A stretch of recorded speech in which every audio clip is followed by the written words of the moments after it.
하나님 말씀은 출애굽기 15장 22절에서 26절입니다. 구약성경 출애굽기 15장 22절에서 26절입니다. 모세가 홍해에서 이스라엘을 인도하매 그들이 나와서 수르 광야로 들어가서 거기서 사흘 길을 걸었으나 물을 얻지 못하고 마라에 이르렀더니 그곳 물이 써서 마시지 못하겠으므로 그 이름을 마라라 하였더라. 백성이 모세에게 원망하여 이르되 우리가 무엇을 마실까 하매 모세가 여호와께 부르짖었더니 여호와께서 그에게 한 나무를 가리키시니 그가 물에 던지니 물이 달게 되었더라. 거기서 여호와께서 그들을 위하여 법도와 율례를 정하시고 그들을 시험하실세. 이르시되 너희가 너희 하나님 나 여호와의 말을 들어 순종하고 내가 보기에 의를 행하며 내 계명에 귀를 기울이며 내 모든 규례를 지키면 내가 애굽 사람에게 내린 모든 질병 중 하나도 너희에게 내리지 아니하리니 나는 너희를 치료하는 여호와임이니라. 아멘. 오늘 말씀은 이스라엘 백성들이 마라라고 하는 곳에 이른 이야기입니다. 이스라엘 백성들은 홍해바다를 건너서 홍해바다를 마른 땅으로 건너는 그런 역사상 전무후무한 놀라운 기적을 경험했습니다. 그들의 가슴은 벅차올랐고 하나님을 향한 찬양이 끊이지 않았습니다.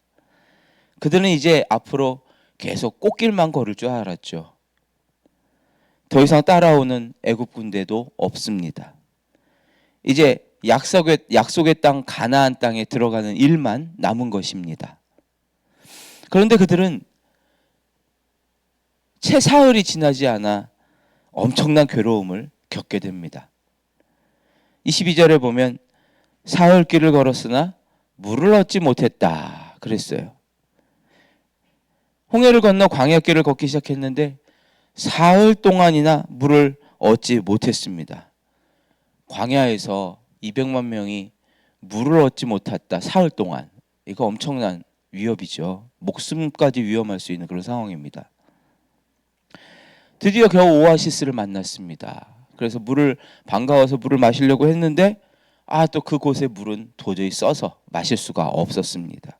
23절 마라에 이르렀더니 그곳 물이 써서 마시지 못하겠으므로 그 이름을 마라라 하였더라.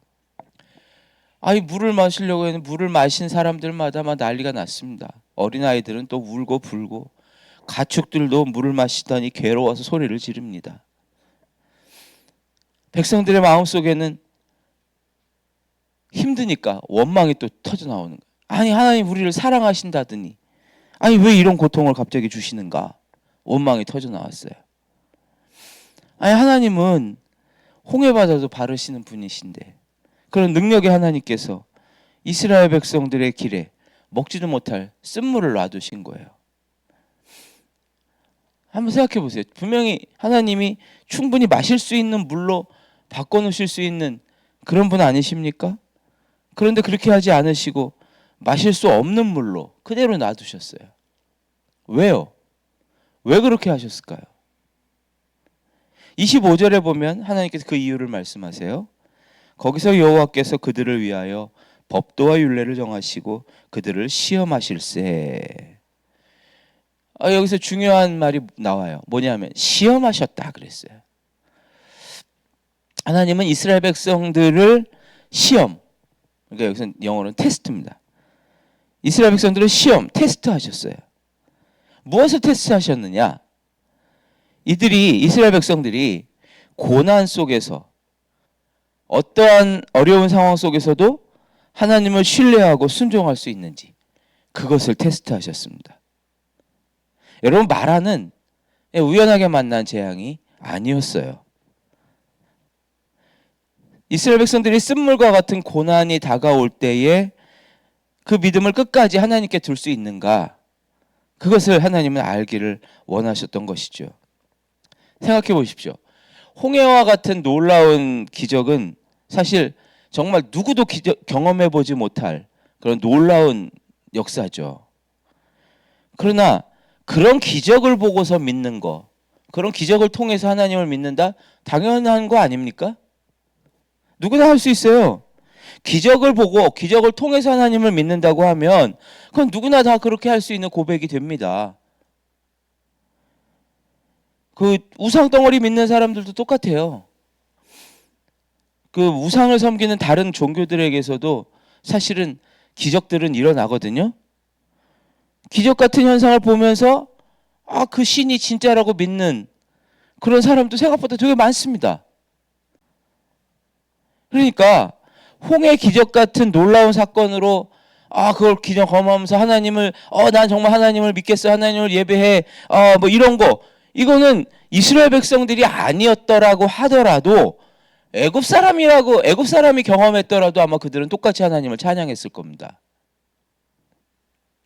그러나 하나님이 정말로 원하시는 믿음은 뭐냐? 그런 두려움과 경이로움에 관한 그런 것에 대해서 무조건적으로 감탄하면서 복종하는 그러한 류의 믿음이 아니에요. 하나님이 원하시는 것은 관계에 기초한 믿음입니다. 관계예요. 하나님이 원하시는 거. 우리와의 관계.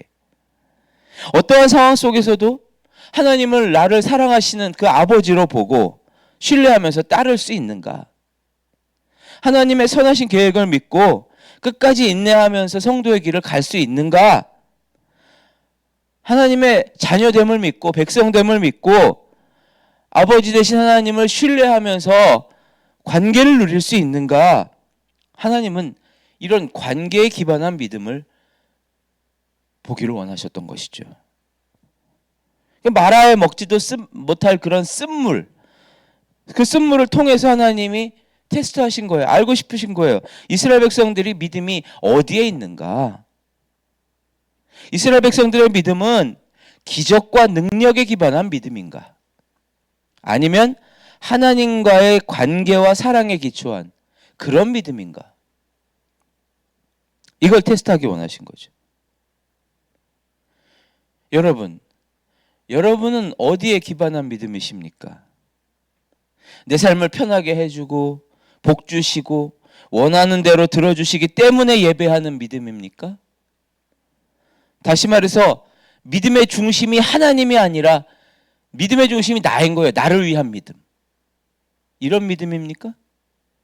아니면 반대로 죄인인 나를, 구원받지 못할 나를 사랑하셔서 은혜로 구원해 주신 감사하는 믿음, 하나님 중심의 믿음입니까? 이제 나는 그 하나님의 은혜를 감사하면서 어떤 상황에서도 하나님의 선하심을 믿고 의지하며 살리라. 여러분, 이런 믿음이시기를 축복합니다. 하나님께서는 이스라엘 백성들에게 약속하셨어요.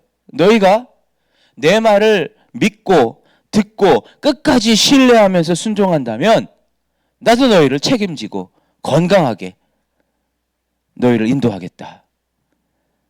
26절에 그렇게 말씀하셨어요. 이르시되 너희가 너희 하나님 나 여호와의 말을 들어 순종하고 내가 보기에 의를 행하며 내 계명에 귀를 기울이며 내 모든 규례를 지키면 내가 애굽 사람에게 내린 모든 질병 중 하나도 너희에게 내리지 아니하리니 나는 너희를 치료하는 여호와임이니라. 아멘.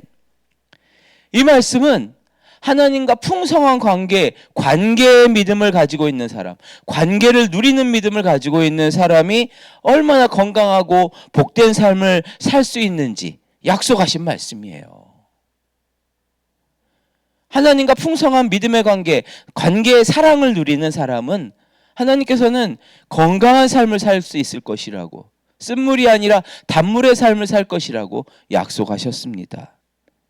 하나님이 원하시는 건 내 중심의 신앙이 아니에요. 나를 위한 신앙, 기적만 바라는 신앙이 아니라 하나님과 관계를 누리는 신앙, 하나님을 끝까지 믿는 믿음을 원하신다는 사실, 이것을 오늘 기억하시기를 예수님의 이름으로 축복합니다.